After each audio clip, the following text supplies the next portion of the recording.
one going to be?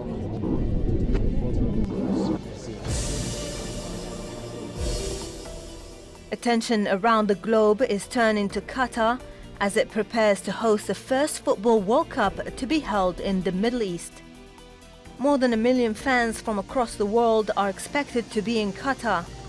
The close proximity of its 8 World Cup stadiums means fans will be able to watch more than one game a day. But organisers have faced accusations of breaches of human rights since Qatar was first announced as the host country 12 years ago. Organisers insist those claims are unfair. I'm Sana Hamouche in Doha. We'll ask if that criticism is justified.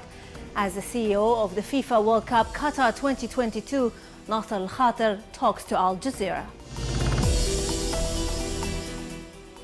Nasser al-Khater, FIFA World Cup Qatar 2022 CEO, thank you very much for talking to Al Jazeera. First of all, it's been a year since we spoke, and a lot of things have been put into this World Cup. What's still keeping you awake at night? Sana, I don't think it's one thing that's keeping me awake at night, but with 30 days to go, it's 12 years of hard work that the country's been working towards this moment. Things are coming, to a final stage. We're working on the finishing touches. We're putting the icing on the cake, and we just want it to be perfect.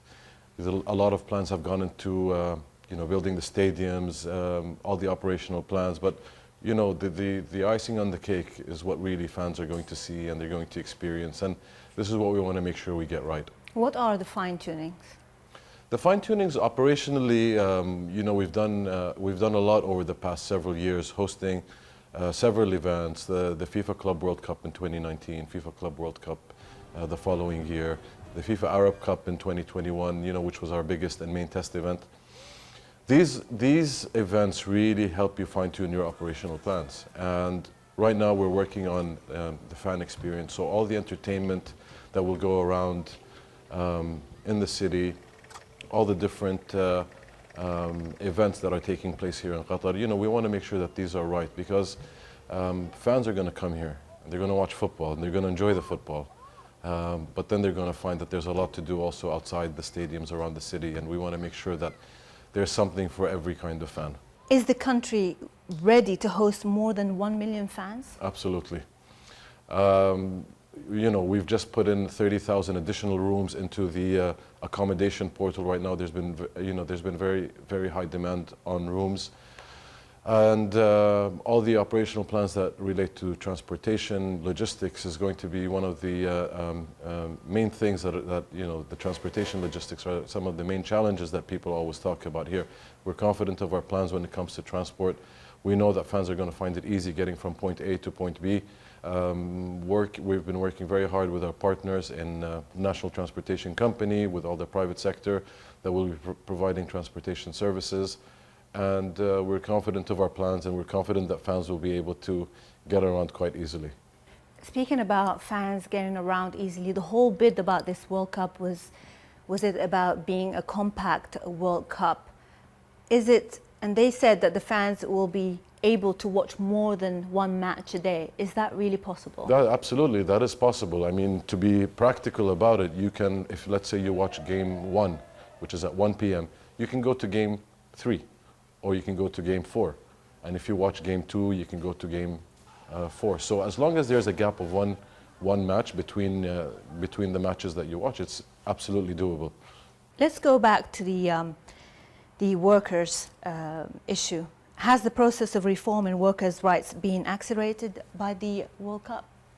Absolutely. If we go back to 2009 when we bid for the World Cup, you will see that our bid contained a lot about social change. It contained a lot about human capital. And we took that from the national vision that was issued in 2008. And that really focused on improving the standards for workers here in Qatar. And that related also to the workplace in general, to improve the environment at the workplace. When we speak about workers, it was to improve their living standards, to make sure that their rights were upheld. And I think we've gone over and above what was envisaged to happen in a span of 10 years. I don't think any country can claim to have done as much as Qatar has done in the past 10 years to improve the working conditions, living standards, the introduction of minimum wage, to make sure that there's workers' forums where they can voice their concerns and their complaints in a safe and anonymous way.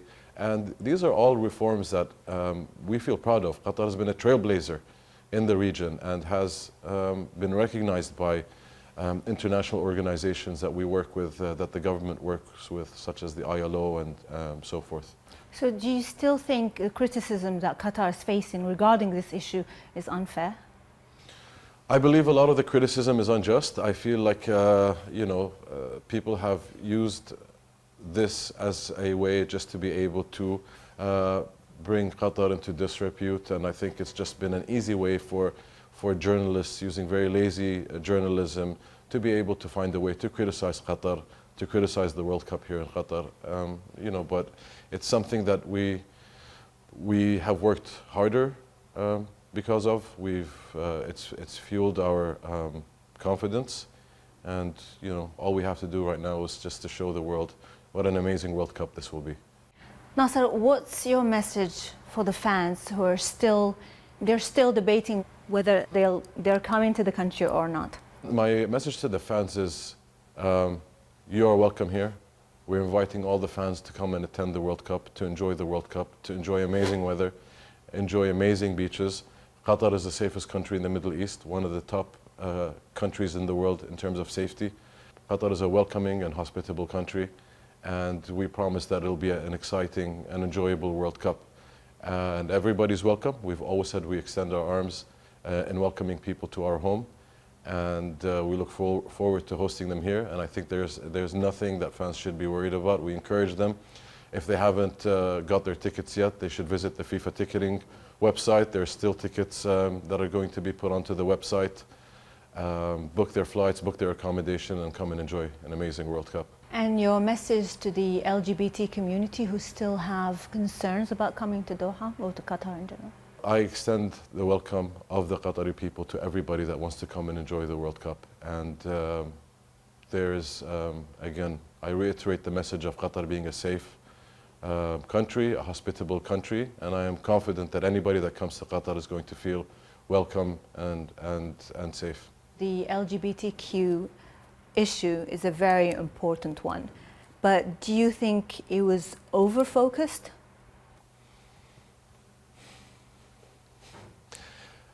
It is a issue that is something that the world is dealing with right now. It's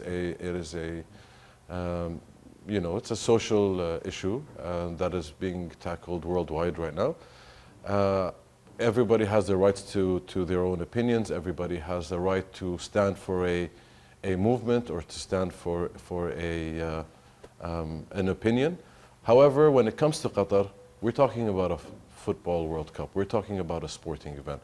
This is about an event for elite players competing for the World Cup trophy, and I think that the sporting event should be a sporting event, and people should enjoy the sport.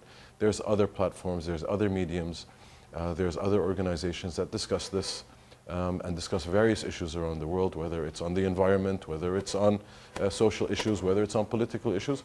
All we're saying is that this is the World Cup and this is a sporting event, that this should be the place for sport and for people to enjoy the sport.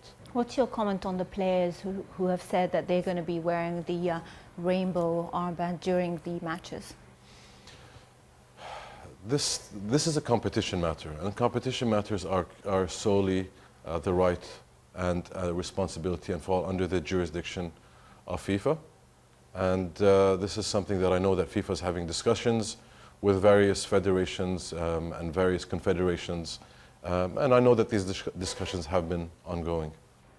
Let's go to alcohol. You've made an announcement about people who are drunk, they'll be handled in a certain way. Like, could you tell us more about that?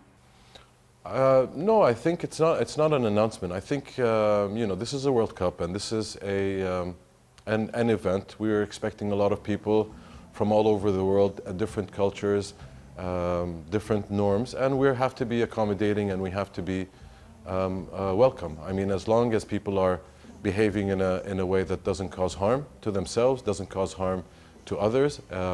There's no destruction of property, whether private or public, and people are generally, in good form, then there shouldn't be an issue at all. Nasser, have you changed your crowd management plan at following the tragedy that happened in Indonesia? Our plans have been put in place, taking into consideration best practice. We have been attending events as observers. We have had several programs where people have worked in international events all over the world, whether that be previous World Cups, whether that's been in the Euros, whether that's been in Olympics. We work hand in hand with FIFA. We are confident with the plans that we have in place. Safety and security for us is of the utmost importance, and we're confident that our plans are the right plans. Are you confident you're going to have enough place to accommodate all these fans? Absolutely, absolutely. We've been running models for over 7 years with different scenarios, with different assumptions. We are confident of the rooms required. We have provided these rooms, whether they are in hotels, whether they're in apartments, whether they're in cruise ships, whether they're in fan villages. We have suitable accommodation for all budgets and for all the fans that will be attending the World Cup. We have no issues with providing suitable accommodation for the fans. What about the ticket sales? How many tickets have you sold so far? So far we've sold almost 3 million tickets, 2.98 million to be precise. Tickets are always going back onto the platform. Fans are able to also put tickets onto the resale platform. So we encourage people to keep going back to the FIFA ticketing website if they're still interested in attending the World Cup. If they haven't been lucky in getting a ticket in the past, they should continue going onto the FIFA ticketing website, and hopefully they'll be lucky and get a ticket that they want. Nasser, for example, what happens if there are delays to the match day, like shuttle flights, and thousands of people potentially end up missing their matches or their game? Look, there's always a possibility, but that could happen anywhere. We are confident that as a whole and in general, people will not be missing their game. So we just want to make sure that fans that are coming here on shuttle flights, to make sure that they're here way in advance of the match. They need to understand that this is the World Cup. This is the most demanding sporting event in the world. There's a lot of interest. The stadiums are big. The smallest ones have a capacity of 40,000 people. Up to 80,000. So people need to make sure that they're here well in time to make it to their games. A lot of people have perceptions of or ideas about the Middle East. Do you think the World Cup is a chance to change that? Absolutely. This World Cup is a festival of football. It's a festival of people getting to know each other, of coming from all sorts of walks of life, from across the globe, to get to know each other. Whatever perceptions you may have, this is human nature. Everybody has perceptions, everybody has biases, everybody has standard things that they believe, and then when they go and they see it in reality, they change their mind. For people who haven't visited the region, who might have a certain perception, they will come here and they will realize that either their perceptions are correct, either they're different than what they perceive. If I know where you're getting to, if people have negative perceptions of the region, they're going to come here and they're going to be in for a big surprise, and they'll be very impressed. What are the COVID requirements for the World Cup? So Qatar, the health authorities have issued a health guideline, travel policies, and what we urge people to do is to keep themselves updated. Obviously, COVID is not 100% behind us.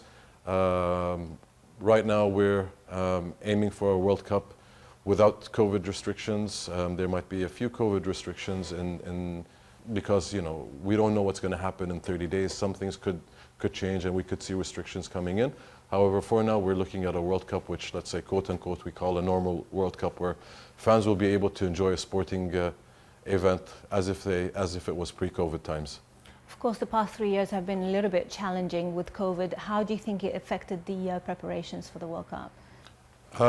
There were some delays because of COVID early on, but we were able to make up time, and we have been on schedule, and we've completed all our infrastructure work on time, and we will be ready for the World Cup in around 30 days.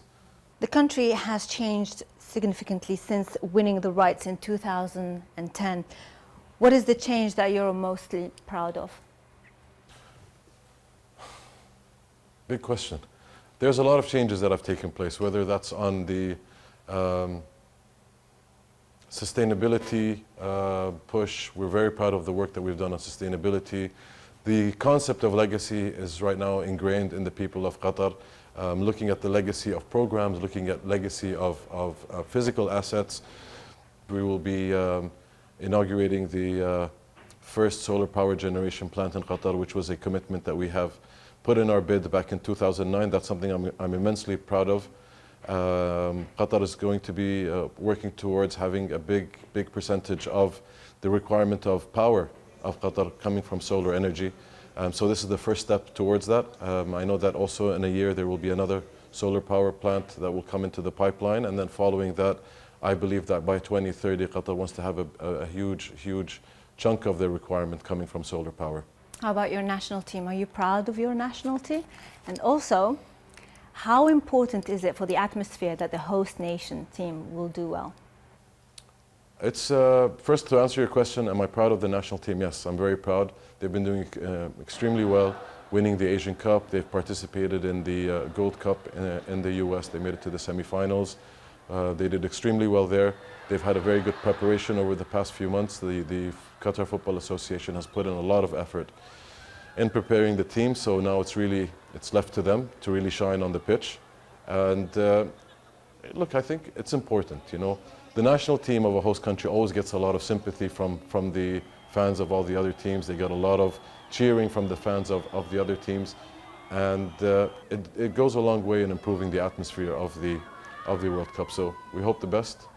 They make it as far as possible, and we're confident in our boys. Nasser, if we were to have this conversation in 5 or 10 years' time, what will football in Qatar look like, and how do you think Qatar will remember its own World Cup? Well, first we need to congratulate Qatar on winning the rights to host the Asian Cup 2023.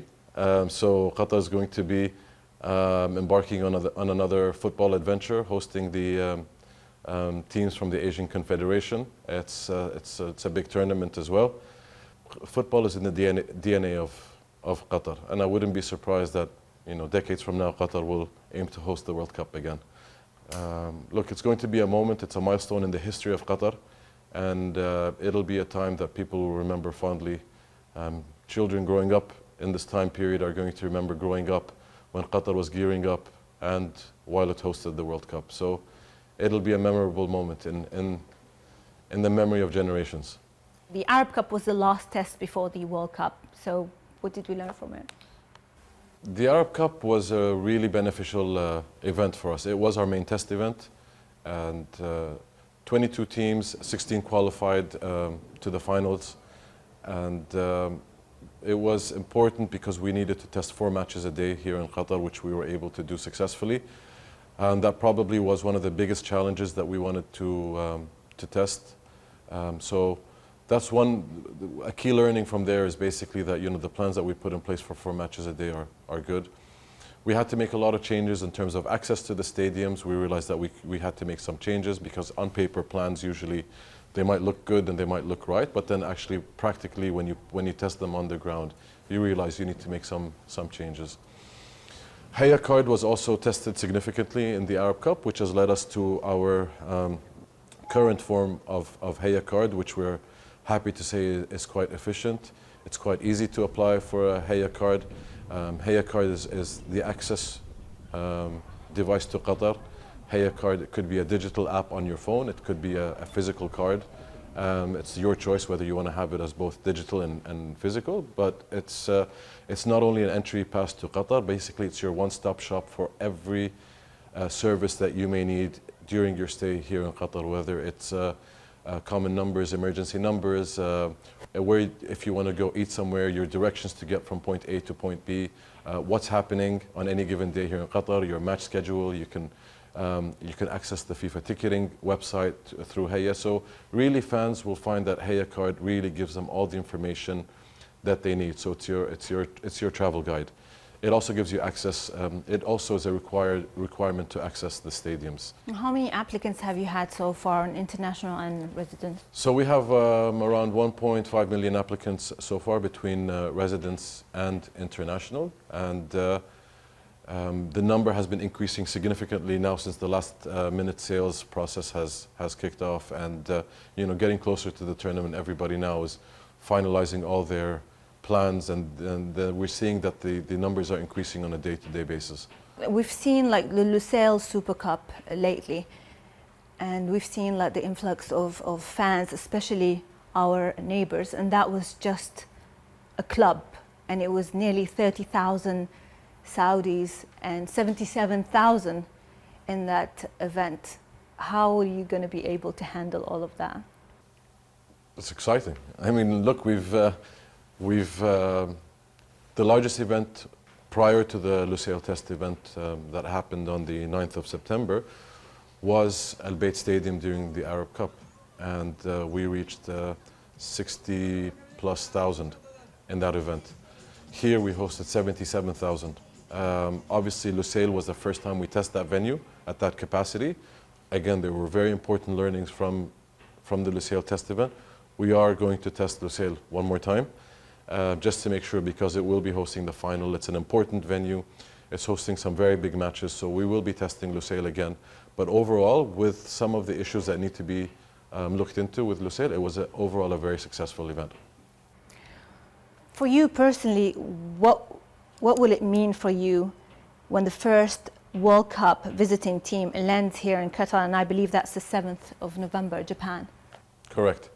So many people speak about the first day of the World Cup being the day of the first match. For us, actually, the first day is when the first team arrives. So I keep correcting people when they say, you're ready, you know, there's about 30 days to go. I tell them, no, actually, it's a lot earlier than that.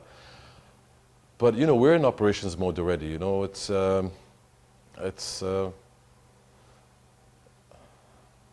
look, I think for me, it's a special thing. You know, there's a handful of us that have been working on this project, that are still working on this project from around 13 years ago. So, you know, when something like this happens, it is a milestone in the World Cup. But yeah, I think it's going to be a special moment. Nasser, you spent a long time organizing all of this, but I want to speak to you. What is it you're really looking forward to in this World Cup as a fan, as a football fan? As a football fan, it's going to be challenging for me to answer it, Sana. I want to see good football, for sure. I mean, everything that a fan remembers at the end of the day is how good the football was from a technical perspective. Now, I'm hoping that this tournament is taking place in the middle of the season. The players are fresh. Players are in better form than they would be usually in the summer after a full season of games. So first and foremost, that's what I want to see. I want personally for the tournament Qatar to go as far as possible in the tournament, and I want it to be a memorable tournament. We have some iconic players that, you know, have made the statement that this will be their last World Cup. Messi, Ronaldo have said that this is their last World Cup. So this is going to be memorable for them and memorable for their tens of millions of fans that are going to be watching them, whether from here in Qatar or on the TV. So there's a lot of special elements of this World Cup. What would success look like for you at the end of the tournament? Success is different for everybody. You know, success for the fan will be how well their teams do, how much fun that they had here, their experiences. For me, success is seeing the plans that we as a country envisaged coming to life, seeing people with genuine smiles and laughs on their face, seeing tears when fans see their teams lose or their teams get disqualified. Really looking at the celebration of football here in Qatar for the very first time in the Middle East, seeing pride and joy in the faces of the residents of Qatar and the people of the Middle East, and people to come here and say, you know what, that was a really good World Cup, and we're glad we went. That would mean success for me. Nasser al-Khater, CEO of FIFA Qatar 2022 World Cup. Thank you very much for talking to Al Jazeera. Thank you, Sana. Appreciate it.